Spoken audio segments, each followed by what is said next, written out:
Este es el Frente Intercontinental del FMLN y canal oficial de la militancia en el exterior, rompiendo el cerco mediático y puente de solidaridad internacional con el pueblo salvadoreño. Enviamos un fraternal saludo a toda la militancia del FMLN en el exterior, así como al interior de nuestro querido país, a todos los colectivos del Frente Intercontinental del FMLN en El Salvador, Canadá, los Estados Unidos, Europa y Australia. También un fraternal saludo a todas y todos los salvadoreños en el exterior y a todas y todos los que nos siguen y comparten nuestras transmisiones en cualquier parte del mundo. Comenzamos.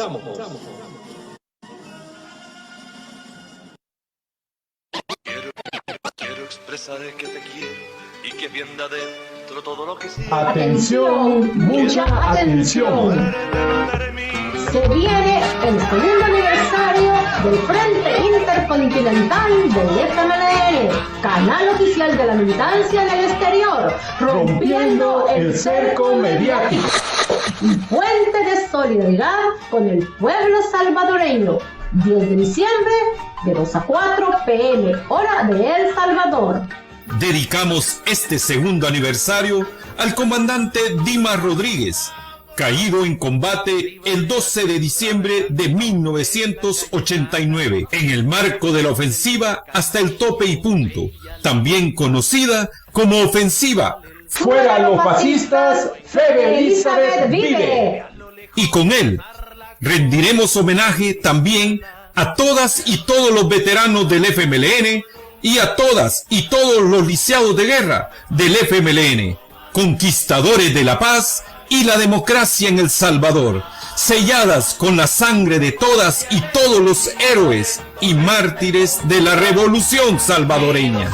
¡Te esperamos! ¡Hasta la victoria final!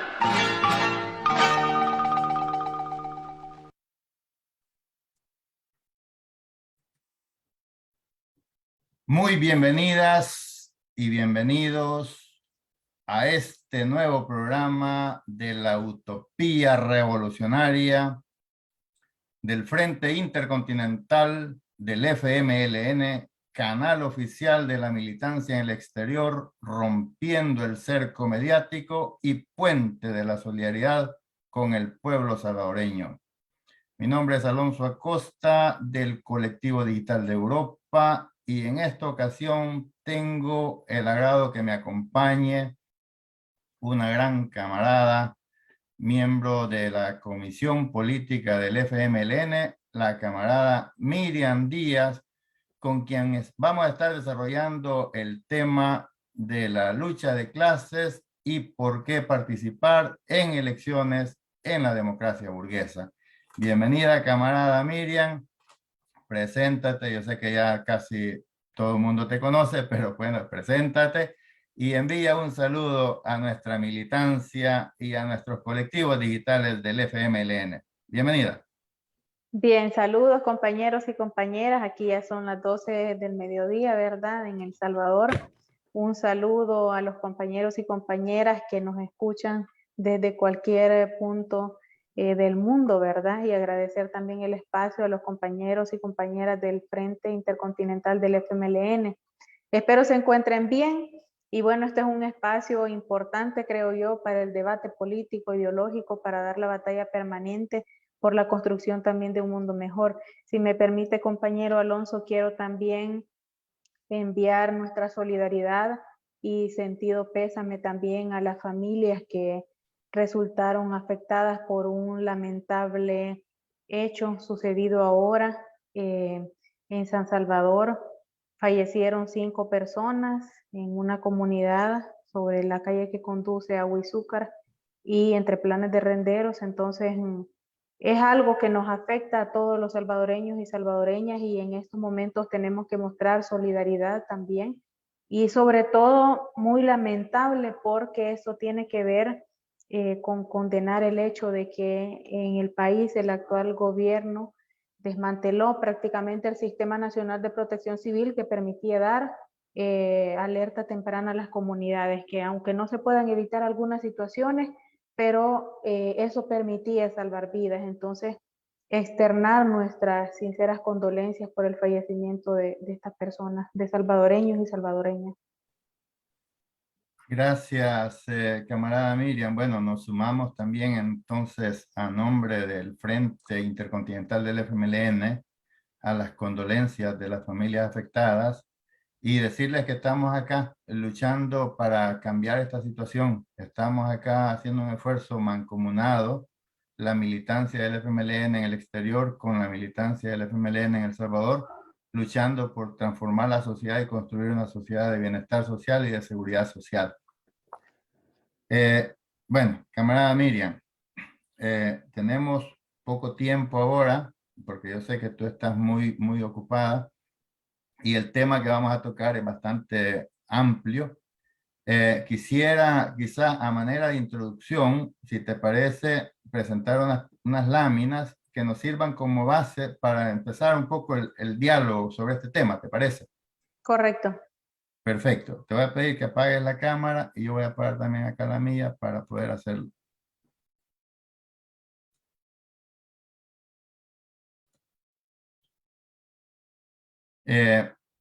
Estas imágenes, Miriam, tienen el objetivo de crear una especie de, bueno, conciencia de que la lucha de clases ha sido lo que ha caracterizado el desarrollo de la humanidad.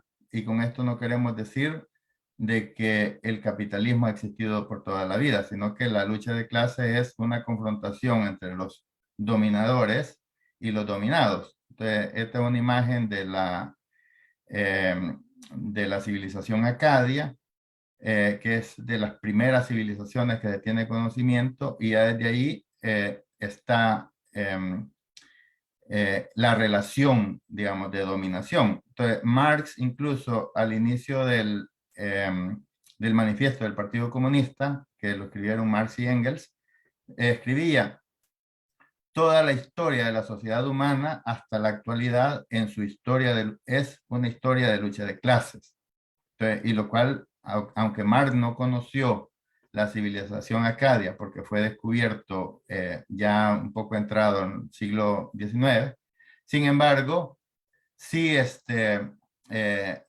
esto confirma de que el análisis de Marx era correcto de lo que era la concepción materialista de la historia, el desarrollo de la humanidad. De igual manera,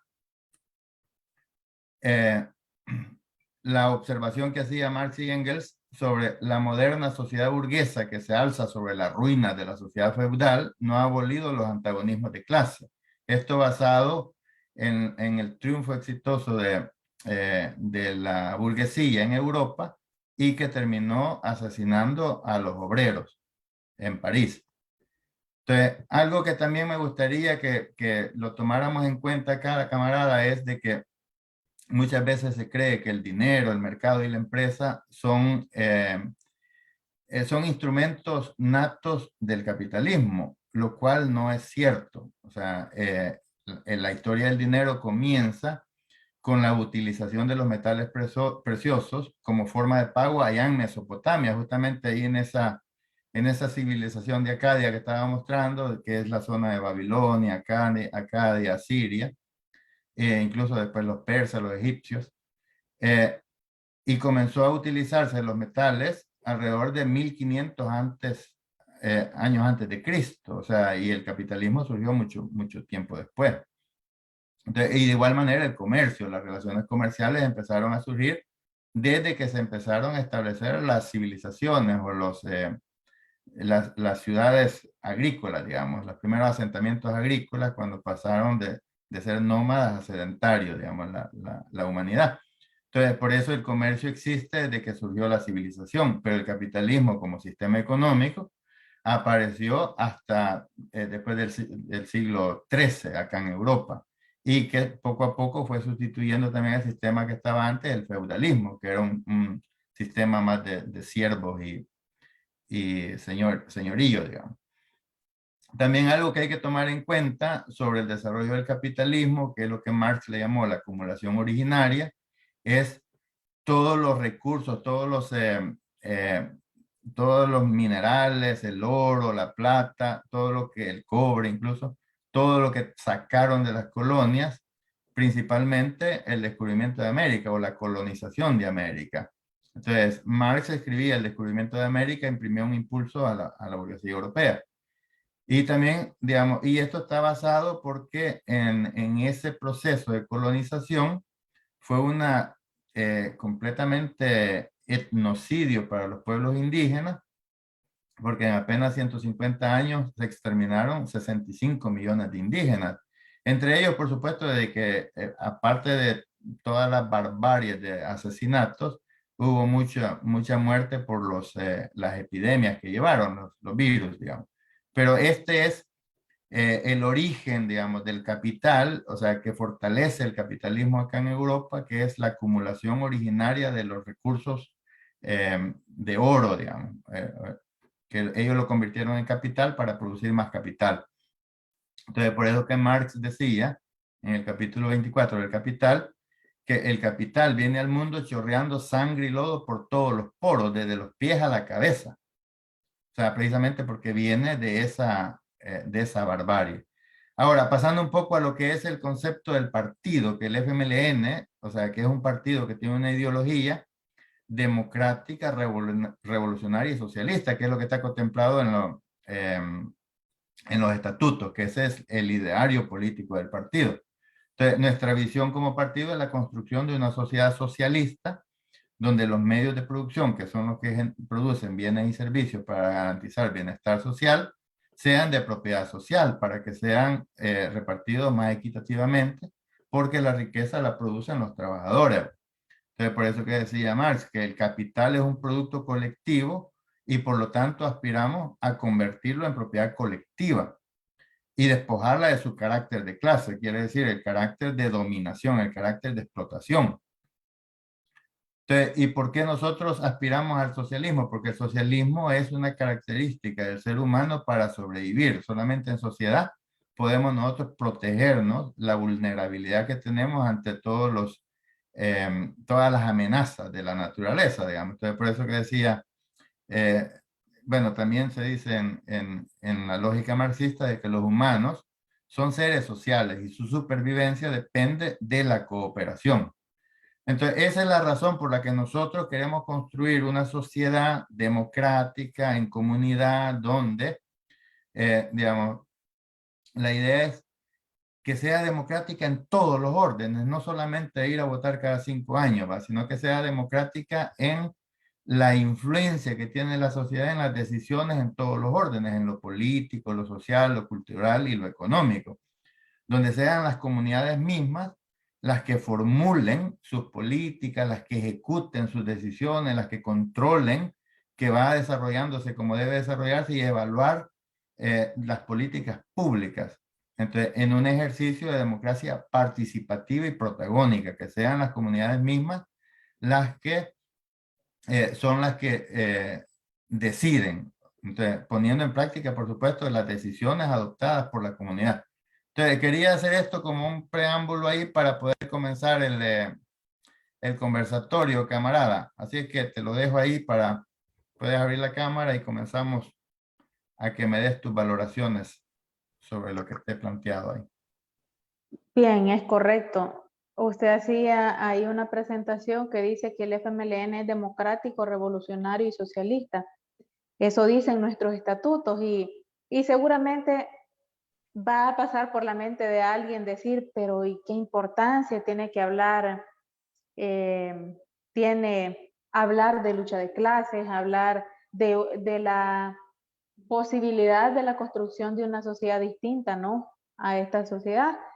Y bueno, si somos un partido democrático, ya vamos a explicar también el tema de la democracia, qué es lo que debe significar para nosotros, porque yo sí soy de la idea que hay que ponerle nombre y apellido, ¿va? Entonces, si somos revolucionarios, es porque creemos firmemente que no tenemos que morir con este sistema, que ciertamente vamos a pasar toda la vida luchando por la construcción de una sociedad distinta, pero que el capitalismo no es el fin último de la humanidad.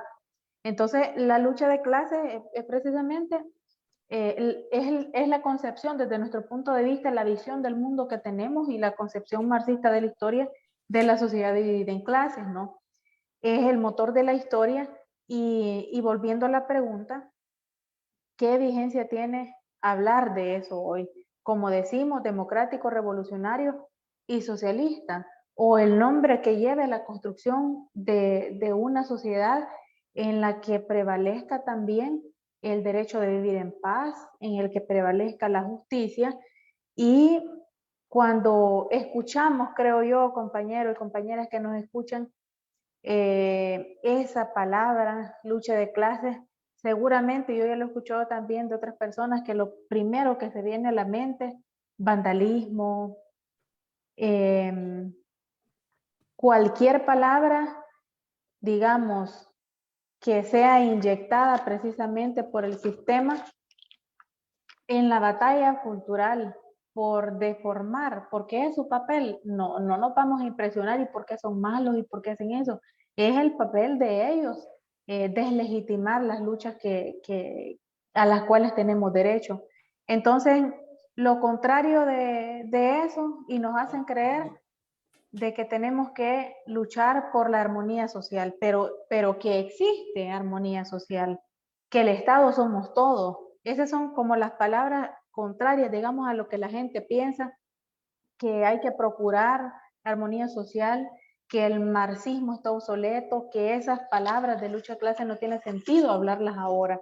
Y creo yo de que como partido estamos obligados a entender cómo funciona este sistema y que es una permanente lucha de clases, y ya lo expresaba ahí usted en esas láminas, ¿no? Por eso Marx dice también que la historia de la humanidad, en el manifiesto comunista, es hasta ese momento la historia de la lucha de clases, porque han existido clases y eso es lo que él analizaba en un periodo y siguen existiendo en un periodo de la historia. Y a través de él, de Marx y Engels también, tenemos, gracias a ellos, todo un testamento, digamos, político, ideológico que se lo heredaron al movimiento revolucionario mundial y ese es el que nosotros asumimos también de acuerdo a las realidades propias de cada país. Y también hay que mencionar en esto de que los intereses de las clases son irreconciliables. Los intereses de las clases dominantes, los dueños de los medios de producción, son absolutamente contrarios a los intereses de los explotados. Las necesidades son contrapuestas y esos intereses nunca se van a reconciliar. Eso sería absolutamente contradictorio, porque precisamente el interés de los explotadores es seguir manteniendo el dominio, el poder económico, político, social y cultural del mundo, y eso lo hemos expresado hoy por hoy en los diferentes conflictos promovidos también por los grupos de poder que quieren seguir dominando al mundo y que se resisten a tener el control. Entonces, esos intereses, como decía, son irreconciliables, no hay una manera de que se puedan juntar porque cada clase representa diferentes motivos y diferentes intereses. Seguir manteniendo el control y, como usted decía también, el hecho de que la producción son los explotados los que hacen mover la historia y los que producen, pero el resultado de todo ese acumulado, es decir, la ganancia, la riqueza se concentra en unas pocas manos. Hoy por hoy, insisto y vuelvo a la pregunta, sigue siendo sumamente urgente y necesario para nosotros como FMLN debatir a través de un rumbo revolucionario, de devolverle también a la gente los espacios necesarios para debatir en torno a eso. Digamos que eso a manera de introducción. Sí, gracias, camarada. Bueno, yo he estado pensando de que, por supuesto, de que el sistema capitalista tiene todos los mecanismos a su favor, digamos, porque los ha venido puliendo, basado precisamente en la explotación, porque el sistema capitalista es un sistema económico, o sea, y eso es importante señalarlo, de que cuando nosotros hablamos de lucha de clases, estamos hablando de dos categorías económicas enfrentadas, porque en el sistema capitalista, ninguna de las dos puede subsistir, digamos, si no se hace una transformación, por supuesto. El capitalista no puede existir si no tiene a los explotados, los que generan la riqueza. Y los explotados no pueden vivir sin los capitalistas mientras no se hagan de los medios de producción. Entonces, porque son los medios de producción los que producen los bienes y servicios para la sociedad. Entonces, pero como la diferencia está en que el capitalista produce para hacer ganancia y la sociedad, el trabajador, al no tener medios de producción, tiene que trabajar para esos capitalistas que hacen ganancia de su trabajo. Entonces, pero ¿por qué es tan difícil entender, Miriam, de que si la clave está en la creación de medios de producción de carácter social, en el que las comunidades pueden producir para sí lo que consumen y no depender de un capitalista, ¿por qué es tan difícil que la gente lo entienda así? Yo entiendo de que el capitalismo se encarga de generar esa desesperanza de que este es el sistema que ha existido toda la vida y el que va a existir toda la vida. Entonces, y que así ha sido, así lo quiso Dios, de que hubieran ricos y pobres, y bueno, nací pobre y tengo que morir pobre. Entonces, pero digamos, ahí está como nuestro reto o nuestro deber de que si nosotros hemos entendido y sabemos que esto es un producto histórico, digamos, las relaciones de producción se han creado a partir de la expropiación de los medios de vida de la sociedad. Entonces, y que los burgueses, los capitalistas, han hecho sus propios consorcios para protegerse. Y se han apropiado incluso de un Estado de Derecho que tenía la intención como de igualar un poco los derechos humanos. Pero ellos se hicieron del Estado, han creado todo un concepto ideológico de que aceptemos su sistema y se apropian de todo el sistema de dominación, los poderes, las instituciones coercitivas, el ejército, la policía, bueno, la iglesia, la escuela, la cultura, como tú decías, para mantenernos a nosotros completamente enajenados, para que no adormecidos. Que no entendamos que somos nosotros los que producimos la riqueza y que no tenemos nada porque ellos nos lo quitaron. Porque si nosotros tomamos conciencia de eso, bueno, entonces nos vamos a organizar y recuperar, exigir lo que es nuestro. Entonces, ¿y qué van a tener después los capitalistas? Nada. Medios de producción que no tienen quien les trabaje. Entonces, ese es el temor, o sea, digamos, y ese es el gran temor de la derecha, que nosotros tomemos conciencia y que nosotros organicemos a la gente para que un día la gente tome conciencia y también recupere lo que es suyo. Sí. Entonces, esa es la gran amenaza. Entonces, eso explica bastante por qué persiguen tanto al FMLN y por qué le declaran la muerte cada rato. Es que ahí creo, compañero, ahí es el meollo de toda la situación. Es decir, lo más difícil es eso, la creación de la conciencia y cuestionar también nuestro papel como organizadores, como formadores y movilizadores frente a las necesidades de la gente. Yo creo que eso tiene que ver con la hegemonía cultural, es decir, con el comprender que hay un sistema de dominación múltiple que tiene que ver con lo económico, con lo cultural, con lo político, con lo social, y que no es fácil de comprender porque tiene todo un ramerío, un entramado, por así decirlo, muy difícil de comprender, y ahí tiene que ver con el hecho de crear conciencia. En eso se basa también el papel importante de legado del testamento político de Marx, Engels, y de ahí un montón de hombres y mujeres que le han dedicado su vida a esta lucha. Entonces, tiene que ver también con el hecho de que, y poner ejemplos bien sencillos, ¿verdad? A una persona que cree y hablar de todo esto está satanizado, porque ese es el papel de la batalla cultural que nosotros tenemos que dar.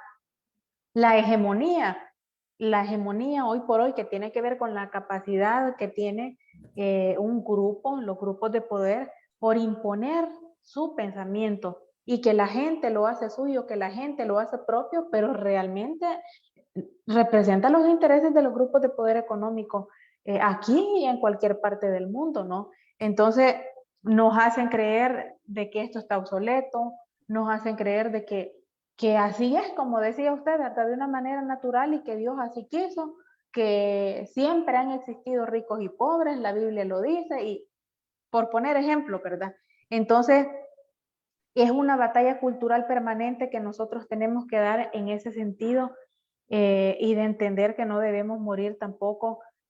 Es decir, que el capitalismo no es el fin último de la humanidad, que cómo puede haber a lo que ellos nos dicen, armonía social, cuando existe tanta miseria en el mundo, cuando hay millones y millones de personas viviendo debajo de un puente. Y eso es lo que estamos también viendo bien en el conflicto entre Rusia y Ucrania, que es la resistencia, como decía anteriormente, de ese mundo unipolar a dejar y a perder el control del mundo. Entonces, frente a eso, pues estamos a favor de la existencia de un que sea multipolar, ¿no? Que no morir, como decía, que no tenemos que morir, que el capitalismo es el fin último de la humanidad. Entonces, compañeros, esa palabra, esa frase, mejor dicho, que parece corta, que parece sencilla de la batalla cultural, es una de las principales en todo proyecto. Porque también ahí hay algo que quiero hacer referencia en lo que usted decía, nos hacen asumir también como propio las ideas de la clase dominante. Y ahí nosotros como partido también tenemos que dar el debate con respecto a qué entendemos por Estado de Derecho, qué es la democracia para nosotros, porque es importante, como decía usted, la participación del FMLN en estos espacios a los que Chafik le decía espacios de poder temporal, porque son esos, 3 años, 5 años, 4 años y así sucesivamente. Entonces, ¿qué significa para nosotros como FMLN llegar a esos espacios? Eh, hay algo que Chafik decía con respecto al tema de las elecciones. Miren, quizás para ir aterrizando un poco a la realidad nuestra, y decía que los procesos electorales nos permitían a nosotros aprovechar algo bien importante que tiene que ver con el vínculo que entablamos en esos periodos con la sociedad, pero eso de ponerlos en función de la organización y de la politización de la gente, porque resulta también que como partido, y ahí va implícito la batalla cultural también en el sentido de la lucha permanente que hace el sistema por despintarnos a nosotros, por desideologizarnos, cuando aquí todo tiene que ver con una concepción política ideológica. Decir yo soy apolítico, eso es ideología, eso es político. Entonces, volviendo a lo que Chafik decía, para nosotros como partido, eso nos debe permitir entablar un vínculo, pero no solamente en esos periodos, y precisamente es una de las cosas que la gente nos ha dicho, pero solo en campaña y solo en campaña. Y no puede ser así, es un vínculo permanente y aprovechar esos momentos y también utilizar esos espacios como un medio, como una forma para construir algo diferente.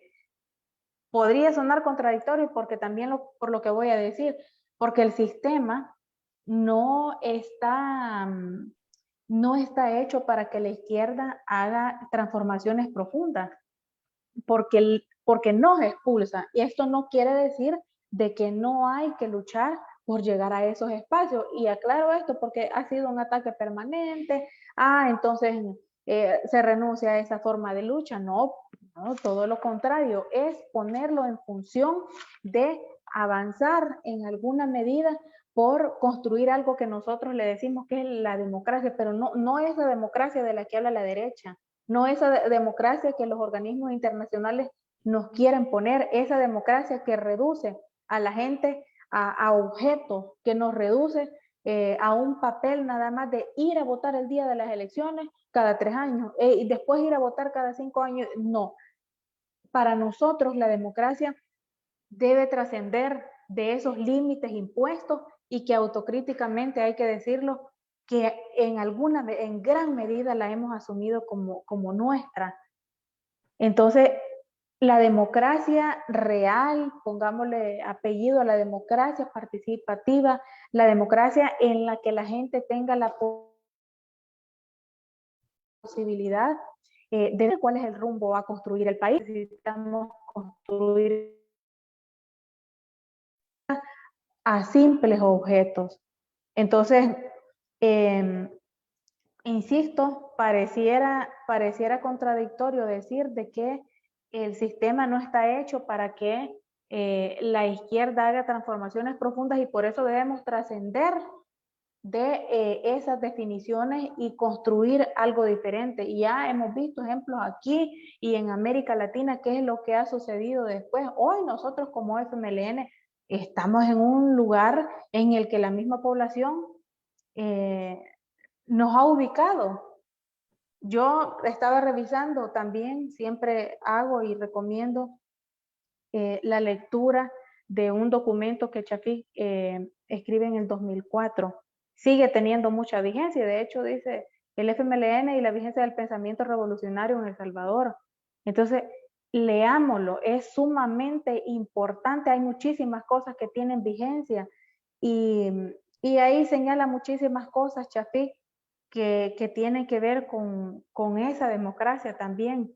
Y que como el sistema de privilegios también está diseñado y todavía mucho más perfeccionado cuando el FMLN tiene sus primeros diputados y diputadas en la Asamblea Legislativa y dice que a partir de ahí fueron aumentando significativamente el salario porque el salario actual no es así hace 10, 15, 20 años, ¿verdad?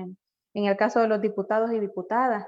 Un sistema que envuelve entre sus privilegios para ir después haciendo laberintos, ¿verdad? Para permitir que entre la misma militancia hayan pleitos por ocupar esos espacios. Y menciona él que todo eso sin duda hizo mella en la textura ideológica de muchos compañeros y compañeras, así lo dice en esas palabras, que eso hizo mella en la textura ideológica de muchas, o sea, compañeros y compañeras, ¿no? Entonces, eso nos distrae de los objetivos a largo plazo por construir una sociedad diferente, pero esos espacios, como decía él, ponerlos en función también de eso y no verlos como el fin, sino la forma y el método en cómo llegar. O sea, hay varias cosas que quisiera abordar, pero elementos a considerar en el análisis, ¿verdad? Sí, gracias, Miriam. Yo sé que el tiempo se nos está agotando porque tú tienes otros compromisos y este tema no lo vamos a agotar acá. O sea, eso es mentira. Sí. O sea, de esto vamos a seguir hablando muchísimo. O sea, porque la importancia que tiene el FMLN en el contexto legal es justamente servir de esa ventana para crear conciencia, para transmitir conocimiento, para que la Correcto. gente... Entonces, y eso es el peligro, por eso es el ataque descarnado al FMLN, y no todo al FMLN, sino que a la corriente que abraza las ideas revolucionarias, porque a la derecha sí le conviene tener a una izquierda desteñida, como tú decías, que anda ahí marchando de civil porque se avergüenza del color rojo, que anda por ahí, digamos, pululando con esas corrientes amplias de derecha, que no llegan a ninguna parte. Lo decía Mariátegui. Mariátegui decía, la burguesía ni la pequeña burguesía es alternativa para los pueblos, porque ellos se hacen alianza con los dominantes, con los imperialistas, y nosotros somos antiimperialistas, somos anticapitalistas, o sea, somos revolucionarios para transformar esta sociedad, pero mientras tengamos el espacio de ir promoviendo los cambios a partir de estos espacios democráticos, porque también hay que decirlo, la democracia no es de derecha, o sea, lo que pasa es que la derecha se aprovecha de la democracia. Entonces, nosotros tenemos que darle el concepto verdadero de lo que es la democracia participativa, donde la sociedad se adueñe de los procesos, se adueñe incluso de la producción, que ellos mismos decidan qué es lo que van a producir para sus comunidades, qué es lo que necesitan. O sea, porque una comunidad no necesita estar fabricando un montón de cosas que no necesita, que no consume. O sea, lo que necesita es producir alimento, producir lo básico para poder tener un bienestar social. Así que, camarada, el tiempo se nos está agotando porque tú tienes que irte, pero sí me gustaría que termináramos con un mensaje ahí a la militancia, a seguir en esta lucha, a la unidad en el pensamiento y la acción, siempre coherentes con nuestra visión, con nuestro ideario político, para no caer en trampas, no caer en engaños y tampoco hacerle un daño al pueblo, porque más allá de que, digamos, traten de echar zancadilla dentro del partido, no le están haciendo un daño al partido en sí, sino que le están haciendo un daño al pueblo que tiene un instrumento de lucha. El FMLN es un instrumento político de lucha para la transformación social. Y hacer viva aquella frase de Shafik, que entramos al sistema para transformarlo y no para que el sistema nos transforme a nosotros. Tenemos que tener claridad de ello, pero también tenemos que tener claridad de los enemigos que vamos a tener siempre ahí, porque nosotros, al asumir la lucha de clases, para cerrar un poco con eso, al asumir la lucha de clases, nosotros no aceptamos la explotación, no aceptamos la opresión, no aceptamos la dominación, no aceptamos todos esos mecanismos represivos que tiene el sistema capitalista y su burguesía, su derecha. Entonces, es con eso lo que tenemos que romper. Entonces, es por eso que nosotros somos odiados y si pudieran desaparecernos lo harían. Pero mientras no tengan la capacidad, nosotros vamos a seguir dando esta batalla. Y cuando ya no estén en estos espacios, a lo mejor encontraremos otras. Así como lo hicimos en los 80, que tuvimos que encontrar otras formas de lucha. Entonces, digamos, lo óptimo sería de que no tuviéramos necesidad de utilizar otros mecanismos, sino que utilicemos la democracia participativa, la participación política, legal, para poder hacer las transformaciones a través de la conciencia y el conocimiento. Pero para ir finalizando, camarada, un saludo ahí a la militancia y a los colectivos del Frente Intercontinental. Sí, siempre, compañeros y compañeras, el debate va a ser necesario. Eso es indiscutible y para nosotros en cada escenario de lucha vamos a luchar porque sea permanente. A ver, no solamente porque vamos de cara precisamente a un proceso electoral, el debate tiene que ser permanente antes, durante y después, porque también no podemos abandonar nosotros la concepción revolucionaria, ¿no? Quiero comentarles así brevemente, compañeros, ustedes ya saben que vamos también, estamos durante todos estos meses, hemos estado en una consulta, digamos, a nivel nacional que tiene que ver con una profunda reforma a nuestros estatutos. Nos encontramos de cara a nuestra convención nacional que va a ser en octubre. Vamos a estar pendientes ahí y ustedes saben de que hemos desarrollado también varias asambleas con la militancia en el exterior y queremos decirles que estamos muy satisfechos, muy contentos de la participación, de todos los aportes que han habido, no solamente aquí en el país, sino de la militancia en el exterior. Es un proceso que para nosotros es muy significativo, histórico en el FMLN. Por primera vez se debate así, con este nivel de profundidad y ampliamente debatido esta propuesta de reforma profunda a nuestros estatutos, que es lo que nos va a regir.